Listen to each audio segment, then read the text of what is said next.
ॐ गं गणपतये नमः। ॐ पार्वती पतये नमः। ॐ लक्ष्मी नारायणाय नमः।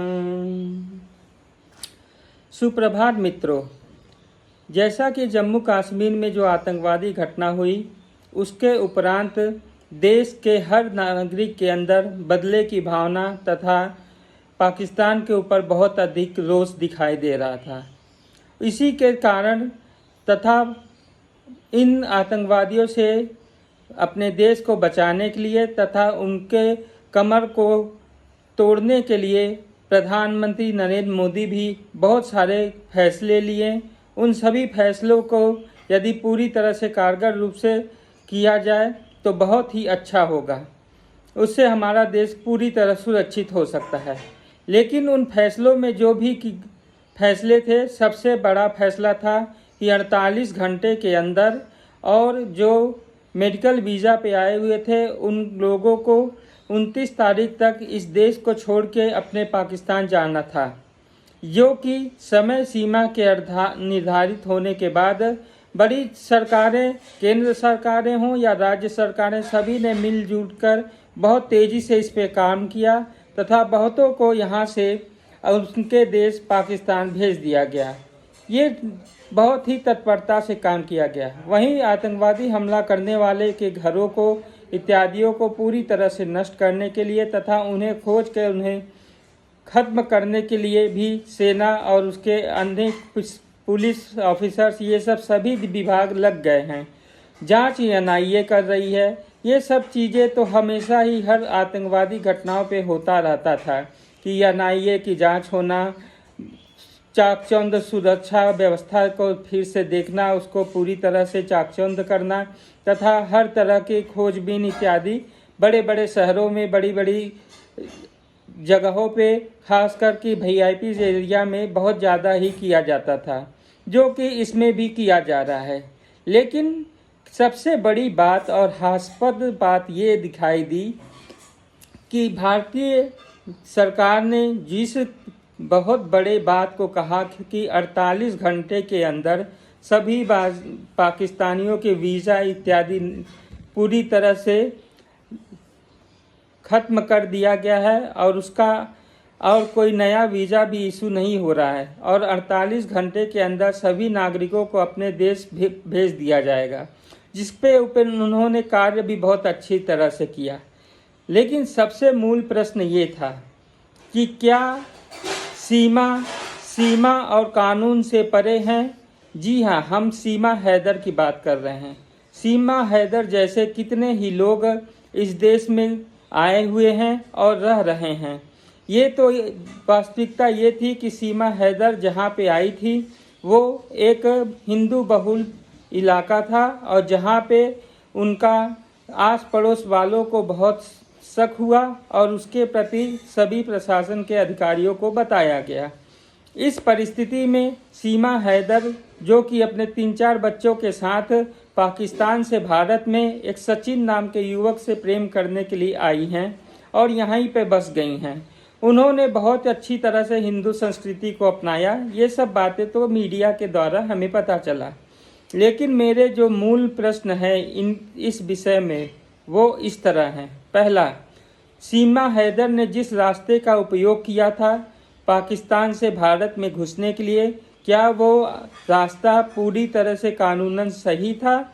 और यदि नहीं था तो क्या वो इस रास्ते के विवरण को अपने अन्य दोस्तों इत्यादियों को अन्य चैनलों के माध्यम से पाकिस्तान तक नहीं पहुंचा रही हैं? दूसरा, इतनी बड़े जनसंख्या में जब सीमा हैदर एक हिंदू बहुल एरिया में आती हैं तो उनके प्रति सभी की जागरूकता बढ़ती है और उसके प्रति प्रशासन को जानकारी मिलती है। क्या प्रशासन को उन लोगों की जानकारी होती है जो अपने बहुल एरिया में जाके छिप के बैठ जाते हैं, खासकर कि उन इलाकों में जहाँ पे कि हिंदू बहुत कम हैं, अर्थात जिस धर्म के वो हैं उसी धर्म के लोग जहाँ पे अधिक हैं, तो क्या वहाँ पे उनको पूरी तरह से शरण नहीं मिल रहा है, शेल्टर नहीं मिल रहा है? तीसरी बात, यदि जो कानून और केंद्र सरकार के द्वारा दिए गए अवधि के अंतर्गत आ रही हैं तो उनका विस्थापन क्यों नहीं किया गया? क्या कानून और भारत के संविधान ये कहता है कि किसी भी विदेशी आक्रमणकारी के गुप्तचर या कोई भी आम व्यक्ति को दूसरे देश में जो रहता हो बिना गैर कानूनी तरीके से आपके देश में घुसा है तो उसे डिपोर्ट नहीं किया जाता है? इसका उदाहरण खुद प्रधानमंत्री के अध्यक्षता में जब अमेरिका वो गए थे तो उनके सामने ही हुआ था कि वहाँ हमारे भारतीय जितने भी घुसपैठिए के रूप में वहाँ गए थे उन सभी को जेलों से निकालकर उन्हें हथकड़ी पहनाकर भारत डिपोर्ट कर दिया गया था। तो उस माहौल में और इस माहौल में क्या अंतर है? बल्कि अमेरिका और भारत का रिश्ता तो कुछ अच्छे ही हैं पाकिस्तान के बनस्पत। तो ये सभी प्रश्नों का जवाब देना अत्यंत आवश्यक है। इसमें भी सबसे बड़ी बात है कि हमारे देश के कानून के बहुत बड़े अभ्यर्थी या उसके जो प्रत्येक दिन प्रैक्टिस करने वाले वकील हैं उनके पास सीमा हैदर का केस लड़ने के लिए उनको जो फीस दिया जा रहा है वो कितना है और प्रत्येक हियरिंग में उनका कितना खर्च आ रहा है और ये खर्च वो कहाँ से उठा रही हैं, क्योंकि मीडिया के द्वारा बताया गया है कि उन लोगों का जो इनकम है या आमदनी है सचिन का या उनके परिवार का या सीमा हैदर का वो अत्यंत ही निम्न है। तो इतनी बड़ी जो वो कानूनी कार्रवाई या कानूनी लड़ाई लड़ रही हैं तो उनके पीछे उनका सपोर्ट कहाँ से आ रहा है, आय का स्रोत क्या है? सबसे बड़ी बात है कि हमारे देश के वकील उनकी रक्षा के लिए इतने तत्पर कैसे हो जाते हैं कि 2 मिनटों में उनका केस ले लेते हैं और हाई कोर्ट में लड़ने चले जाते हैं, सुप्रीम कोर्ट तक पहुंच जाते हैं, और बाकी किसी आम आदमी के लिए ऐसे कोई वकील दिखाई तो नहीं देते हैं।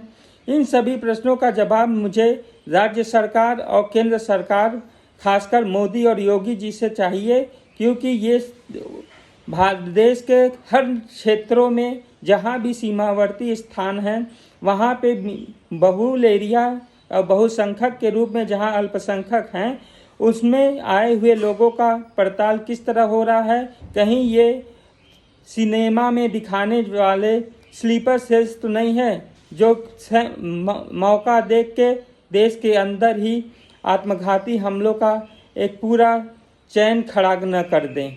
इसलिए इसे पूरी तरह से निष्ठा के साथ देखनी चाहिए और जो रास्ते से वो आई हैं उस रास्ते के अलावा और भी जितने रास्ते हैं उस पर जिस तरह की निगरानी हो रही है कि लोग इस तरह अपने आप भारत में घुसे चले आ रहे हैं और कोई भी प्रशासन या कोई भी